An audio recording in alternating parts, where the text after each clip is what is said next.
Bu, anak bisa bandel kenapa sih Bu? Karena banyak pengaruhnya. Salah satunya mungkin ada kesalahan kita di masa lalu dalam cara mendidik dia. Jadi anak bandel bukan karena diri dia sendiri, mungkin ada andil kita yang membuat dia bandel seperti itu. Mungkin dia anak bandel, mungkin pertama karena ada makanan haram yang masuk ke dalam tubuhnya. Mungkin bapaknya pernah nyari duit dari harta yang tidak halal, yang kita nggak tahu, tiba-tiba masuk ke dalam tubuhnya, membuat watak anak itu menjadi anak yang nakal, anak yang bandel. Kesalahan dari orang tuanya.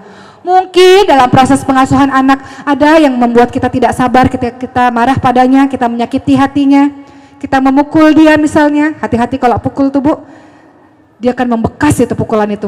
Mungkin pukulannya akan hilang dari tubuhnya, tapi sakitnya itu masih membekas dalam hatinya. Jangan sampai membesar anak kita melakukan hal yang serupa.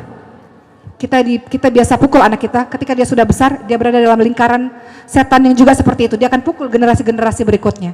Kita nggak pengen anak-anak kita menjadi anak-anak yang kasar seperti itu. Mungkin anak-anak kita bandel karena kita nggak penuh dalam memberikan kasih sayang pada dia. Iya, aku sayang, tapi kita nggak bisa mewujudkan kasih sayang. Banyak kok orang tua yang gengsi memeluk dan mencium anak-anaknya, betul nggak Bu? Sayang sih sayang, terutama bapak ya. Sayang sih sayang, tapi tidak sanggup mewujudkan ekspresi kasih sayang kepada anak.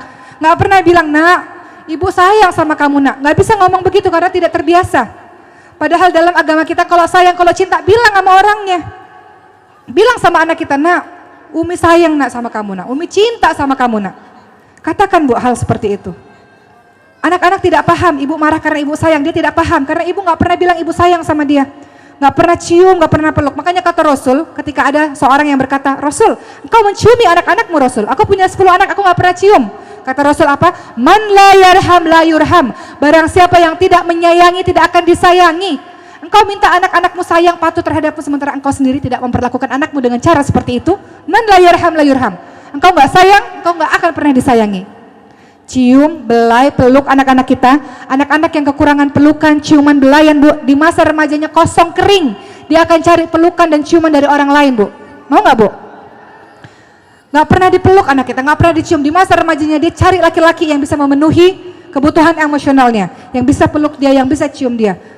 Maka penuhilah kebutuhan emosionalnya dengan sayang kepadanya, dengan perilaku kita, dengan kata-kata kita.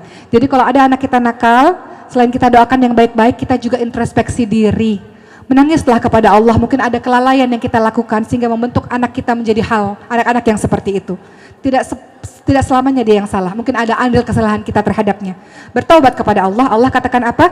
Qul ya ibadiyalladzina asrafu ala anfusihim la taqnatu min rahmatillah innallaha yaghfiru dzunuba jami'a innahu huwal ghafurur rahim. Surah Az-Zumar ayat 53. Wahai hamba-hamba Allah yang telah melampaui batas terhadap diri mereka sendiri. Ada orang tua yang galak banget sama anaknya. Katanya mendidik, tapi katanya sayang, tapi caranya salah. Tegas bukan berarti galak Bu. Dan lembut bukan berarti lemah. Banyak dari kita yang melakukan kekerasan tanpa kita sadari dengan anak-anak kita. Lewat kata-kata kita, lewat perilaku kita lakukan kekerasan itu. Kita lakukan bully, kita katakan bully itu di sekolah, tapi banyak bully itu ada di rumah. Kita banding-bandingkan anak-anak kita. Nah, kamu kok nggak bisa apa-apa? Lihat dong, anak tetangga sebelah lebih pintar daripada kamu. Kekerasan, kita sudah lakukan kekerasan dengan dia lewat kekerasan verbal kita. Allah bilang apa? Wahai hamba-hambaku yang telah melampaui batas terhadap dirimu sendiri, terlalu banyak dosa terhadap anak-anak. Dosa kita banyak nggak bersama anak-anak kita Bu? Banyak. Coba malam dia lagi tidur, ibu pandang itu wajah dia Bu. Nangis nggak? Kira-kira kalau ibu bikin dosa sama dia? Nangis. Minta maaf sama dia Bu. Minta maafnya ketika dia bangun, jangan ketika dia tidur. Banyak orang tua gengsi, minta maafnya anak-anaknya lagi tidur, dia nggak denger Bu. Ya, perhatikan wajah anak-anak kita, anak-anak yang tanpa dosa. Karakter dia terbentuk gara-gara kita. Betapa banyak dosa-dosa kita yang kita lalai, tidak amanah. Allah lebih sayang kepada dia Bu. Allah bisa ambil dia kapan saja Bu. Allah bisa ambil dia kapan saja. Tapi kita lalai dengan amanah yang sudah Allah berikan terhadap kita. Maka Allah bilang, wahai hamba-hambaku yang dosanya terlalu banyak, wahai hamba-hambaku yang telah melampaui batas terhadap diri mereka sendiri, jangan berputus asa dari rahmat Allah. Allah Maha Pengampun semua dosa. Allah Maha Pengampun, Allah Maha Penyayang. Allah suruh kita tobat. Tobat tiap hari Bu, istighfar setiap hari. Rasulullah yang dijamin masuk surga, maksum dijamin masuk surga karena rahmat Allah, itu beristighfar sehari 100 kali. Itu yang sudah dijamin masuk surga. Rasulullah beristighfar sehari 100 kali. Kita yang nggak tahu dosa kita setinggi apa ini, dosa dengan anak-anak kita setinggi apa. Kita baik sama orang lain Bu, kita baik sama teman-teman kita, Tapi akhlak kita pada anak-anak kita buruk sekali. Bahkan anak kita nakal, kita salahkan dia. Padahal kita nggak sadar anak kita nakal karena andil diri kita sendiri. Minta ampun pada Allah dan minta kekuatan. Ya Allah, berikan aku kekuatan untuk bisa mendidik dan bimbing anak-anakku di jalan-Mu, wahai Allah.